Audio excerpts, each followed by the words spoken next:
So my name is Zaire. I'm a spoken word artist. I was born and raised in Montreal, Quebec. Any people from Montreal out here? Hey, let's go. Squad in the house. So I've been in Calgary for about 5 years now, doing spoken word for about 2 years now. So yeah, I'm so honored and privileged and blessed to be here tonight with you guys and just to share my story. So this is a menace to your society.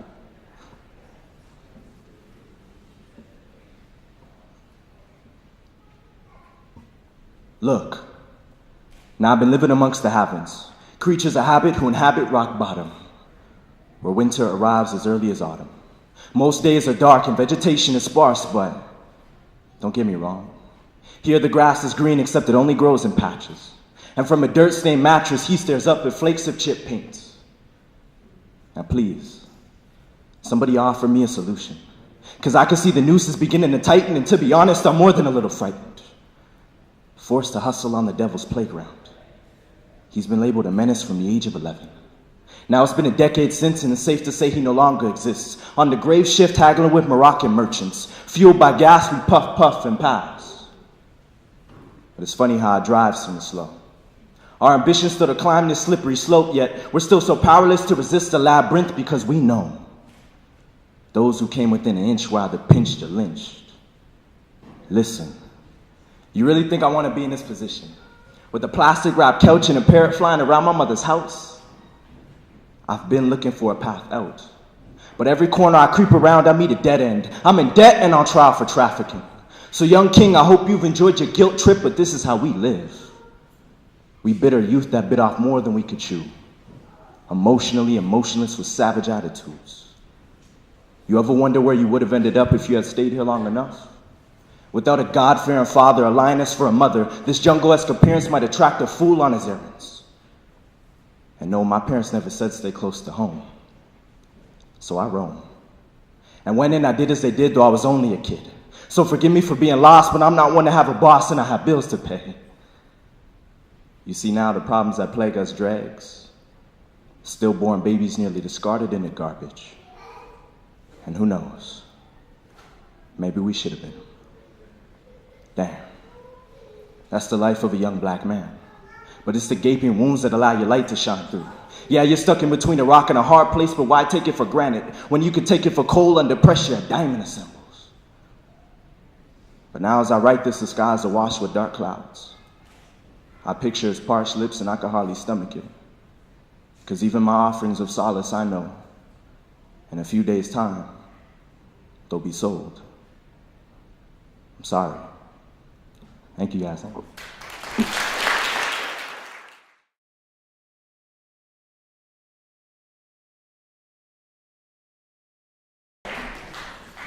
My bad, I don't mean to hit you guys so heavy on some serious deep stuff.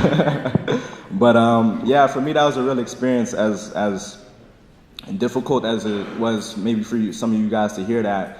It was very shocking for me to come face to face with that reality, because you know, I grew up in a two-parent household. I had my brothers had a lot of positive reinforcements when just down the street there was a different reality going on. You know, I watched my friend go from selling sodas to selling drugs, you know, and for me coming back to Montreal and seeing that and spending time with him really just challenged my perspective and view of life.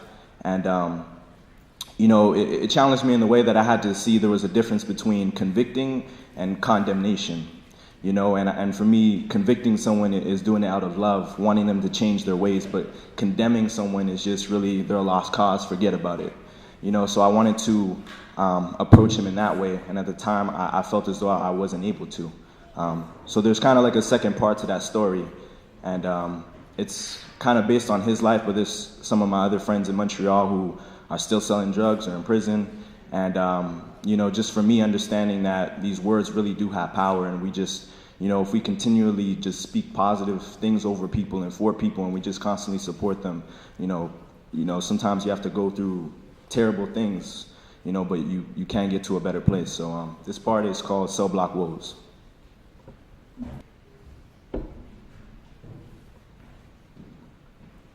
Peace, King, I appreciate your kite. Man, the words you write, they strike me like a lightning bolt. Such major keys, I feel like they let me out my cage a decade early. But surely by now you know How those G-men came in plain clothes, they slid and boxed me in right outside my mama's crib. Man, imagine this. Her baby boy, pride and joys, caught red-handed, branded a bandit, abandoned by a band of Bedouins, his brethrens.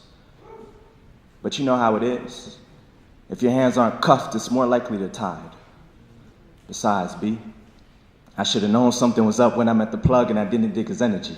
So I guess this is what I get for not listening to my inner G. I forgot I got a God body. Oh. My apologies for his urban vernacular, but I heard like a shepherd that those you lead you should walk behind. So it's my hope that you're listening with your heart and not your mind.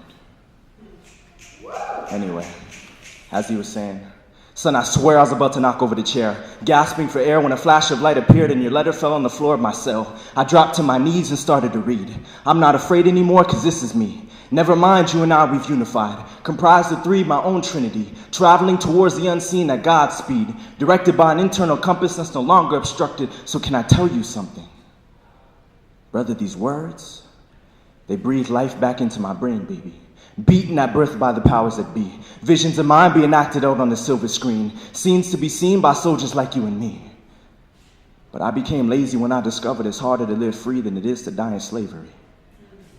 So instead, I settled for a quick buck, only to then look like a deer in the headlights. You know, rumor has it you get what you put in, and it's all the proof you need. Well, now I've out to harvest the hustle and exercise my mind muscles. Because in my more youthful era, I made the error of blaming these ruffled feathers. A false accusation because really I lack patience in my pursuit of becoming fly, which probably explains why I never achieved liftoff. You know, sometimes I wish I would have taken heed when the OGs told me repeatedly, don't rush young blood, it's a waste of time. But these mistakes were mine to make, and at least I'm still alive. That's more than I could say for the dead bodies they've shot and dumped into the melting pot. Because what it boils down to is a worldwide plot against anyone that wasn't made in a man's image, yet he still wants to claim as his own. And maybe our longing for a father figure makes us attract his attention, even when we're grown. I get it though. Freedom is never freely given, and hell may have its blessings, but I've been cursed to catch a glimpse of God's country. So peace, King. I appreciate your kite, man. The words you write, they strike me like a lightning bolt, such major keys that let me out my cage a decade early. Surely by now you know, I'm coming home. Thank you, guys.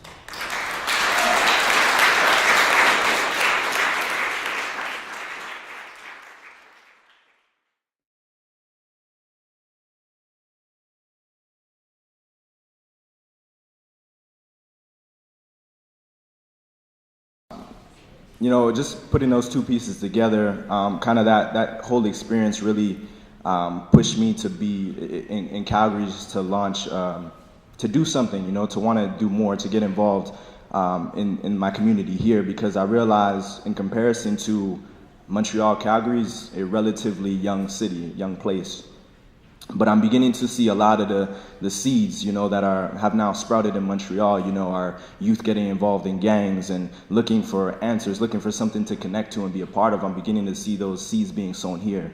So that's really pushed me, you know, as I'm in my spoken word, not to just exist on this platform, but to do more. So me and one of my good friends have gotten together and have decided to launch an initiative called Nation Builders.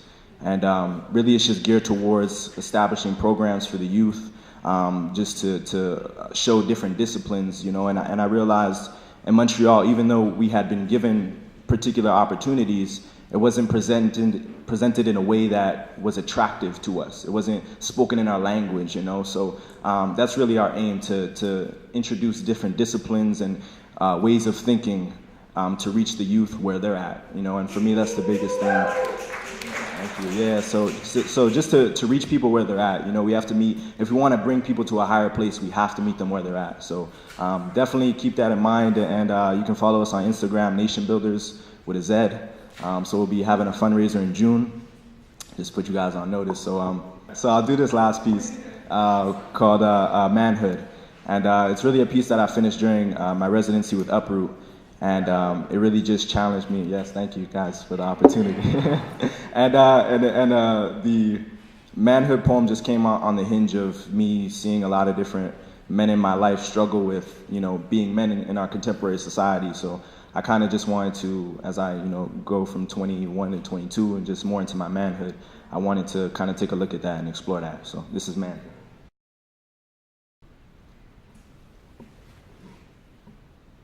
So far, I've been finding it kind of hard to don my manhood, as the hero of history has lived long enough to see himself become the villain. Now, maybe it's just a feeling, but I fear I'll be hung from a money tree, trying to please a bunch of ladies that no longer believe manhoods are made of marriage material. So can I tell you, my deepest concerns with all due respect? I've seen the daughters of Eve being baptized in lukewarm water, while the sons of Adam stand, stoic with stogies in hand, like becoming a ghetto yogi's a part of the plan, please. We guardians of the garden have forgotten how to lead, neglecting vision in favor of sight, see. I worry that eventually I'll too lose balance on this beam of sunlight and start to moonlight as an urban legend, alongside my brethren who woo women without thought of their own worth or work, which came first before her, remember? I know nowadays you're better off if you don't, but why not? The truth can't be undone. Though many are a man's plans, without fail, his purpose will prevail. For us to walk with eternity set in our hearts, bringing about goodness in the land of the living. Well, thus far the mail has been delivered, but customs came and returned him back to sender, so what's my option? Except to keep steadfast in the study of self and soon follow his route. After all, I'm merely a pilgrim passing through here for my spirit man's posture to improve, by becoming a professional laborer of love, because a provider alone isn't worthy of a throne. And even though I've been thrust into the catwalk of the world, I'm no model citizen. I sit in sin along with every other human. The only difference is I submit to the one that never starts before he's finished and put the end at the beginning. The Most High that knows I have a sweet tooth for eye candy. But aside from him, every other buzz is temporary. So for all the times I looked at a lady and merely thought she was pretty, I used his pen to make amends, saying amen and amen. The moment we allow our temptations of youth or toys to follow us into manhood, we put ourselves on the hit list of hell. Hear me. Beloved brothers, we've been called to be sowers, reaping the seeds of our kingdom identity, to stitch its fabric into manhoods that won't fit the fashion police's description. And maybe that's exactly why they'll be the most wanted. Thank you guys so much. Enjoy your night.